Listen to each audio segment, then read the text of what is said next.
Today I'm going over how I lifted my all-wheel drive P80 Volvo. So I know this will work for the XCs and the Rs. I'm not sure about the front-wheel drives because I'm not familiar with that suspension setup. As a disclaimer, I do want to say that this is not my method or my product. I bought the spacers off of someone on Instagram. He manufactured them. He put them on two of his cars, and then he told me how to do this. So all I'm doing is taking his method and putting it into a video. If you've done suspension work on a car before, like swapping out your struts and springs and stuff, you'll be pretty comfortable doing this. The only hang-ups I had were really like the Volvo specific parts, but other than that, it's pretty straightforward. If you haven't done that, then this might feel a little more complicated. This is where my car sat before the lift.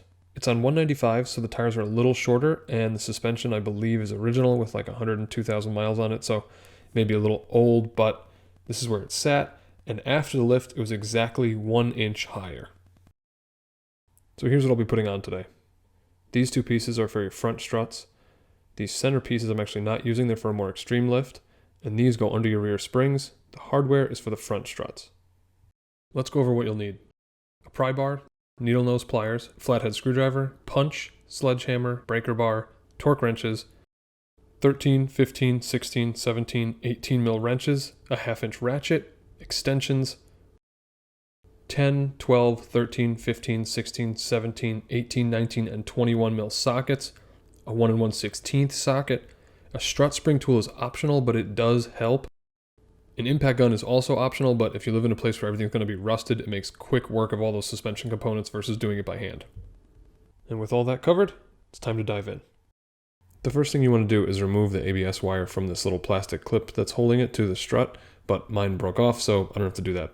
Next, you can remove the 15 mil nut that holds the sway bar end link to the strut. The bolt holding the spindle to the strut is a 17, the nut is an 18, so you'll need one of each to remove both top and bottom bolts.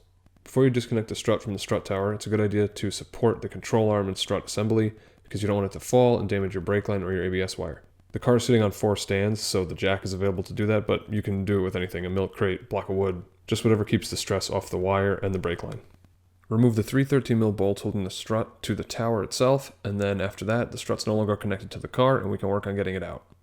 With the strut unbolted from the strut tower, you can let the jack down a little bit, give yourself some slack, and then I had to use a pry bar just to get the knuckle off of the strut, but it pulls right out after that. The strut mount is held down with a 21 mil nut, so you back that off, and then the strut mount comes right off the strut. There is no need for the strut spring tool because there's a secondary nut that holds the spring assembly together. I didn't realize that, which is why you see the tool on there, but you don't need it. I'm not replacing the strut mount at this time. You can if you'd like, but I wasn't sure if I would damage it or how the suspension setup might damage it, so I figured I would just run with the ones that were on the car and replace them if they're making noise, because they seem solid right now, so I didn't want to replace them. The reason to remove the strut mount is because we have to knock out the studs to replace with longer hardware for that spacer. I couldn't get the studs out with the strut mount on the strut, so if you can, then more power to you and you don't have to remove it, but I found this was the easiest way. I just used an oversized socket, set it against the ground, and then whacked it out with the sledge. This was the thing that I was worried about damaging the strut mounts with. I didn't want to be knocking studs out, doing something I'd never done on a brand new part, and then damage that part. So I figured I would learn on an old one, and if I damaged it, then learn from my mistake. I can say here that I didn't damage them. They were reinstalled, they've been fine, haven't made any noise, and now I'm confident that when they need to be replaced, I know what I'm doing, I know how to do it, and I know that I won't ruin a brand new part. With all that taken care of, we can bolt the spacer to the strut mount. So the spacer goes on top of the strut mount. You want the bolt to go up from the bottom because the stud has to go through it to bolt to your strut tower. Just like bolting your strut to the strut tower, there's only one way for this to go. Those 3 bolts are in a certain configuration and can only go on one way. The shape also matches the shape of the strut mount. You just want to make sure it's facing the right way because the nuts that were supplied are to hold the spacer to the strut mount, and then you reuse your OEM nuts to hold the strut to the strut tower. I didn't torque these to any specific number, I just tightened them down real tight. You don't want them going anywhere, but it's also sandwiched between the strut tower and the strut itself, so if you tighten that and then you tighten the strut properly to the strut tower, you shouldn't have an issue. Reinstall the nut holding the strut mount to the strut and then torque that to 52 foot-pounds. Getting the strut back in is obviously self-explanatory. There's more than enough room even with the spacer on. My trouble was just aligning those studs while getting the bottom part of the strut in to align to the knuckle. So if you had a second person just to align the studs to the strut tower, it would help, but It's obviously not impossible to do without a second set of hands. From there, you just bolt everything back up. The bolts that hold the knuckle to the strut get tightened to 77 foot-pounds and then another 90 degrees. And the only troublesome thing you might run into are the end links. You are able to use the stock size end links. You don't need adjustable ones or shorter ones or anything like that. You just have to rotate the sway bar. Best way to think about it is that that sway bar has sat at one angle its whole life. And so now that that strut is sitting an inch lower, you just have to rotate it on that axis that it sits on, and then the end links will fit fine. The nuts at the top that connect the strut to the strut tower get tightened to 18 foot-pounds, but for these, I just tighten them down and then I torque them once the car's on the ground and everything's settled. Since there's no need to show you both sides of the front, that's all set and we can move on to the rear. The rear gave me a lot more trouble than the front. I have very little experience with multi-link rear suspension and have not looked at the Volvo suspension at all, so I went into this a little green, but I was able to figure it out nonetheless. In order to get to the top of the rear shocks, you have to remove the floor and dust covers. There's 4 10mm bolts holding this rear section of the floor on, and then after you get that out of the way, you see the dust covers, and there's 4 12mm bolts holding those on. Then you can see the top of the shock. Remove the 18mm nut holding the shock on, and then we can move under the car and remove everything else in order to drop that rear suspension. You have to remove the 15mm nut that holds the sway bar to the control arm. You can see it coming through here, and that socket is on that nut there. Back that off, and it drops a little lower, but we've still got more work to do.